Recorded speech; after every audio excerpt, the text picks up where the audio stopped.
Do you know of a stellar leader or an outstanding organization that deserves a proper shout out? Nominate them for IBJ's awards. From 40 in their 40s and Women of Influence to Nonprofit and Healthcare Excellence Awards, we're celebrating rising stars, seasoned leaders, and organizations making a difference. Discover which programs are accepting nominations now at ibj.com/nominate. This is Inside Indiana Business Radio for the afternoon of Wednesday, October 22nd, 2025. I'm Alex Brown.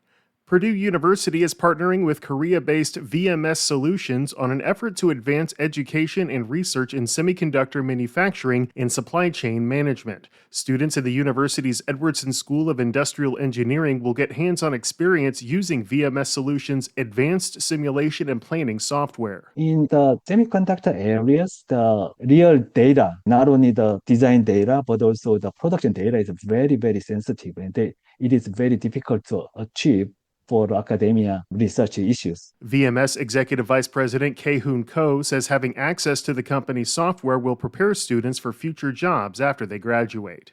Mishawaka-based Lighthouse Autism Center has selected Joseph Giles as CEO and chair of the organization's board of directors. The applied behavior analysis therapy provider says Giles brings more than 2 decades of healthcare industry experience to the role. He most recently served as venture chair for Chicago-based Redesign Health. Evansville-based Old National Bancorp is reporting fiscal third quarter net income of $178.5 million, up from $140 million during the same period last year. Additionally, the bank announced this week that CEO Jim Ryan has been elected vice chair of the American Bankers Association. From the number one source for Indiana business news, this is Inside Indiana Business Radio. Thanks for listening to this IBJ Media podcast. You're probably going to remember this ad. Do you know why? Podcast advertising works. 85% of listeners recalled hearing an ad during a podcast, and 70% of podcast listeners have acted after hearing an ad. So whether you're looking to be heard across the entire IBJ Media Podcast Network, sponsor one of our shows, or just start with a 30-second ad, IBJ Media can help. Contact advertise at ibj.com to learn more.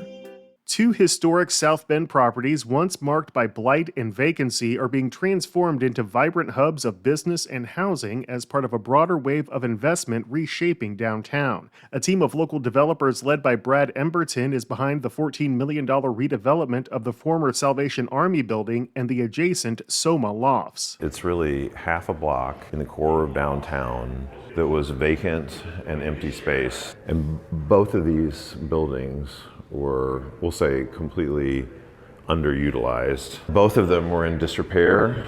They were a blight on downtown and really no clear future. Originally built in 1914 as workforce housing for Studebaker employees, the Soma Lofts rehabilitation restores one of the last remaining pieces of the city's early manufacturing era neighborhoods. The Salvation Army building is now the home of the Momentum Entrepreneurship Hub, among other tenants, with first floor space available for a future restaurant or storefront.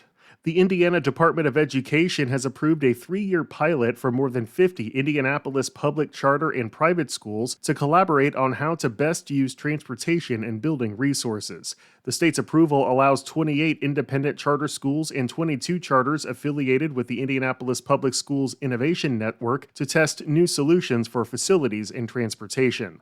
The pilot, which will begin in the 2026-27 school year, allows participants to receive waivers from certain state requirements regarding school buildings or transportation. The department also approved Eastern Hancock Schools and the Career Academy Network of Public Schools, a charter network in South Bend, to participate in their own pilot programs.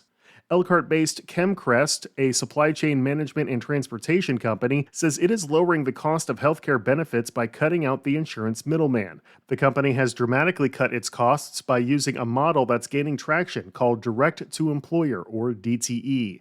ChemCrest CEO Amish Shah. And frankly, when it comes to healthcare, it's hard. You only have so many levers that you can pull, and we spent a lot of time thinking about how can we try and innovate or optimize our healthcare environment. At ChemCrest's Elkhart headquarters, an on-site free clinic operated by South Bend-based Beacon Health is available for employees and their families. That service is now coming to the company's Carmel location.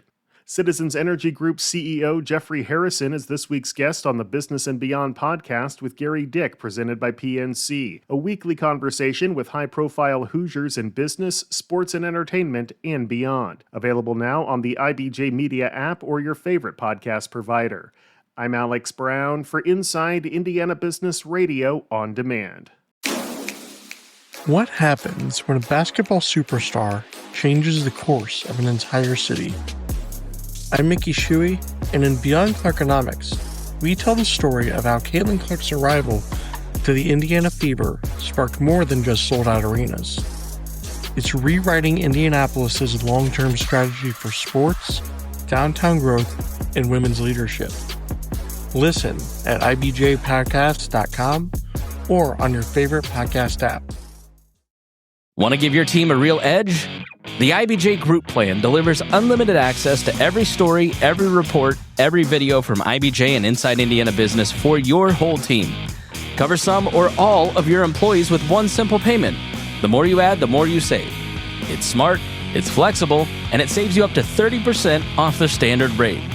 Already have IBJ subscribers in your office? Group up and save big.